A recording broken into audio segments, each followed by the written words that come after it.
नमस्कार मित्रों, मैं हूं एसपी चौहान और आप देख रहे हैं आपका अपना यूट्यूब चैनल। बहुत से साथी जिन्होंने 15 और 16 तारीख को एग्जाम दिया है ज्योग्राफी से या हिंदी से, वो साथी फर्स्ट पेपर के डाउटफुल क्वेश्चनों को लेकर कमेंट कर रहे हैं बार बार। भी सर किन क्वेश्चनों के आंसर चेंज हो सकते हैं, आरपीएससी क्या मान सकती है।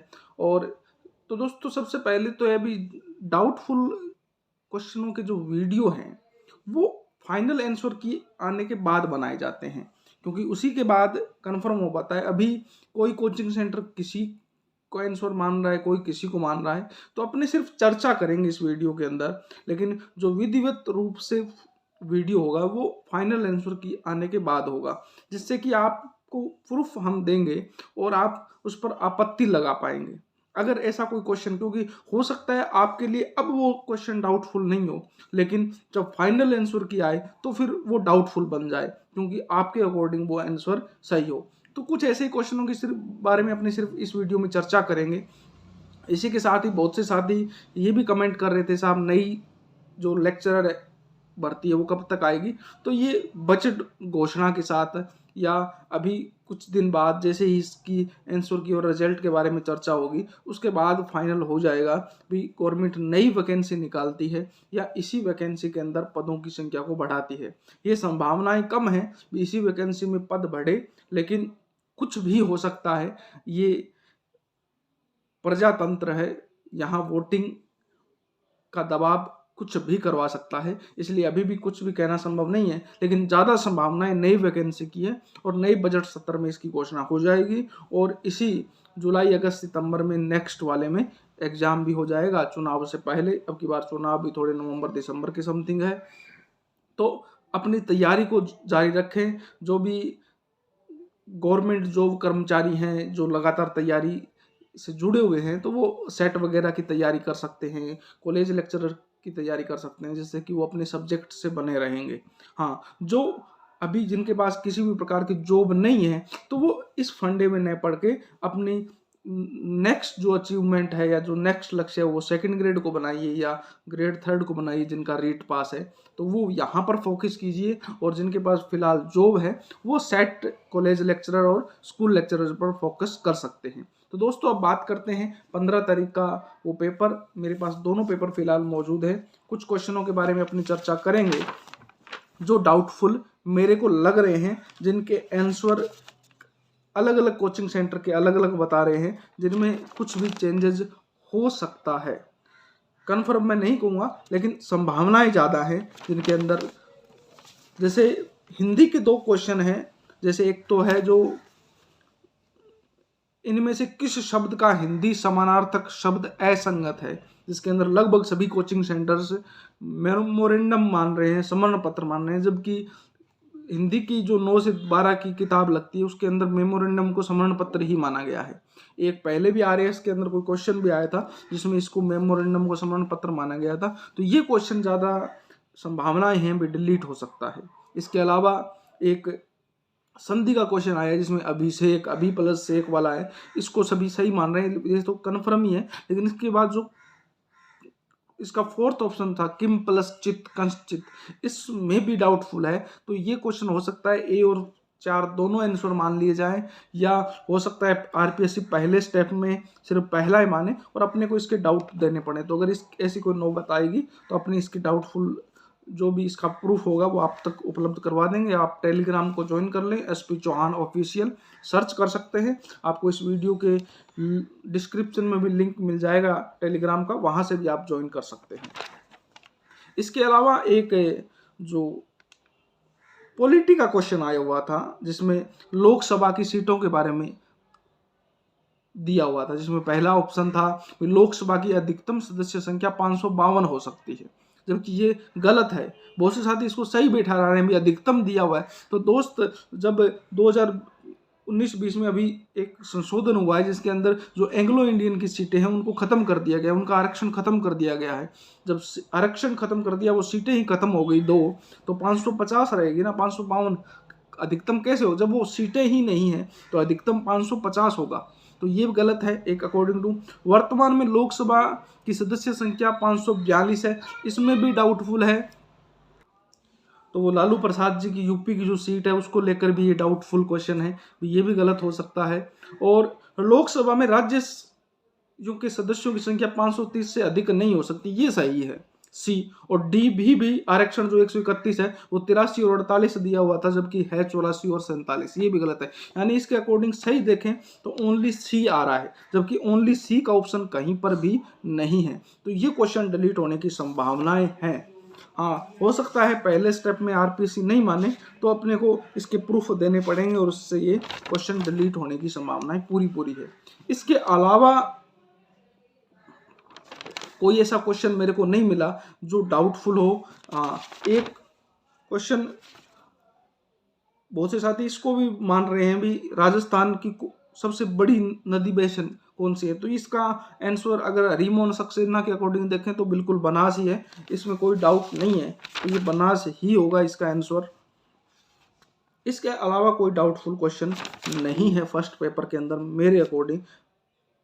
जो भी आंसर आपको मिल रहे होंगे वो सही है। तो ये क्वेश्चन जो है इनके, अगर आपने कई अलग अलग कोचिंग सेंटरों में अलग अलग आंसर देखे हैं तो इनमें कुछ फर्क आपको देखने को मिल सकता है।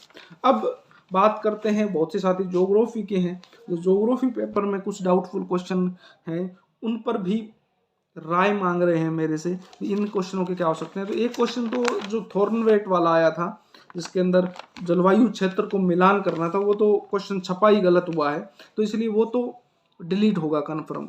वो तो हो सकता है आंसर की जैसे ही आए तो उसमें ही डिलीट मान लिया जाए। इसके अलावा कई क्वेश्चन और भी हैं जो डाउटफुल हैं, और जैसे मेरे पास मैंने लिख रखे हैं। एक क्वेश्चन है, भारत में कृषि वानिकी के लिए शीर्ष निकाय है। ये क्वेश्चन कई साथी इसका कृषि मंत्रालय मान रहे हैं, तो कृषि मंत्रालय तो मेरे हिसाब से किसी भी हालत में नहीं होगा। कृषि वानिकी का मतलब जब आप सर्च करेंगे आपको समझ में आएगा कि यहाँ पेड़ पौधों को लगाने से ग्रामीण विकास से संबंधित है, तो इसकी जो संभावना है वो ग्रामीण विकास मंत्रालय या जो पर्यावरण एवं वन मंत्रालय, इन दोनों में से कोई क्वेश्चन आंसर आरपीएससी मान सकती है। बहुत सी योजनाएं मैंने देखी जो राज्य सरकारें चला रही है जिसमें कहीं पर भी मंत्रालय का नाम नहीं लिखा हुआ है, लेकिन अब आरपीएससी इसका आंसर क्या मानती है। लेकिन ये जो कार्य है वो ग्रामीण विकास मंत्रालय से संबंधित है या पर्यावरण व वन मंत्रालय से संबंधित कार्य है, कृषि मंत्रालय या नवीन और नवीनकरणीय ऊर्जा मंत्रालय से संबंधित नहीं है। तो अगर आपके इन दोनों में से कोई आंसर टिक किया हुआ है तो संभावनाएं हैं भी आपका क्वेश्चन ये सही हो सकता है। इसके अलावा जो क्वेश्चन है वो मैं आपको बता देता हूं डाउटफुल, मैंने कुछ क्वेश्चनों को टिक किया है। इसके अलावा भी हाँ, एक क्वेश्चन ये भी है, निम्नलिखित कथनों में से विचार कीजिए और कूट का प्रयोग सही कीजिए, जिसमें लिखा हुआ है दक्षिणी अरावली प्रदेश में सिरोही, उदयपुर और राजसमंद जिले सम्मिलित हैं। ये बिल्कुल सही है। आबू पर्वत समुद्र तल से लगभग 1700 मीटर ऊंचा है और आबू पर्वत की प्रमुख चोटियां शेर, अचलगढ़, ऋषि केश और गुरु शिखर है। तो ये दोनों चीजें सही है। अब आप देख सकते हैं आबू पर्वत समुद्र तल से लगभग 1700 मीटर ऊंचा है, तो ये लोग बहुत से साथी इसको गलत मान रहे हैं। तो देखो, आबू पर्वत है, आबू रोड है, वहीं से आबू पर्वत शुरू होता है, गुरु शिखर भी इसी के अंदर आता है, और गुरु शिखर की जो लंबाई ऊंचाई है वो 1722 मीटर है। तो ये लगभग 1700 मीटर है, तो ये लगभग शब्द जब यूज हो गया तो मेरे अकॉर्डिंग ये सही है। तो इसमें ए बी सी तीनों होने चाहिए। कई साथी इसमें ए और सी मान रहे हैं, क्योंकि मेरे हिसाब से ये तीनों होंगे, वो देखने वाला होगा। एक बहुत से साथी आर्द्रता मापन कि निम्न में कौन सी विधि दबाव व तापमान के बदलाव में प्रभावित नहीं होती है, तो इसका उत्तर विशिष्ट आर्द्रता होगा। और सभी पर तापमान का प्रभाव निरपेक्ष आर्द्रता पर नहीं पड़ता है, लेकिन दबाव का भी प्रभाव नहीं पड़ना चाहिए, तो वो विशिष्ट आर्द्रता है, क्योंकि ये 1 किलोग्राम में मापी जाने वाली इकाई है जिस पर तापमान और दबाव दोनों को फिक्स कर दिया जाता है। इसके अलावा जो क्वेश्चन है वो 84 अपनों ने चर्चा कर ली है, क्योंकि मैंने अभी तक इसको विधिवत रूप से आपके लिए वीडियो नहीं बनाया है। बहुत से साथी चर्चा करने के लिए कह रहे थे, इसलिए मैं कुछ क्वेश्चनों पर चर्चा कर रहा हूं।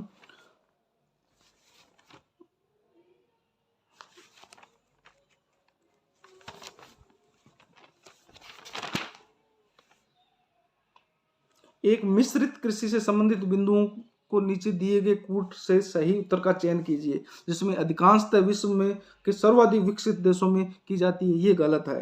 कृषि मशीनरी पर कम पूंजी निवेश, ये भी अपने गलत मान सकते हैं, लेकिन बी और सी इसका ऑप्शन सही होना चाहिए मेरे अकॉर्डिंग।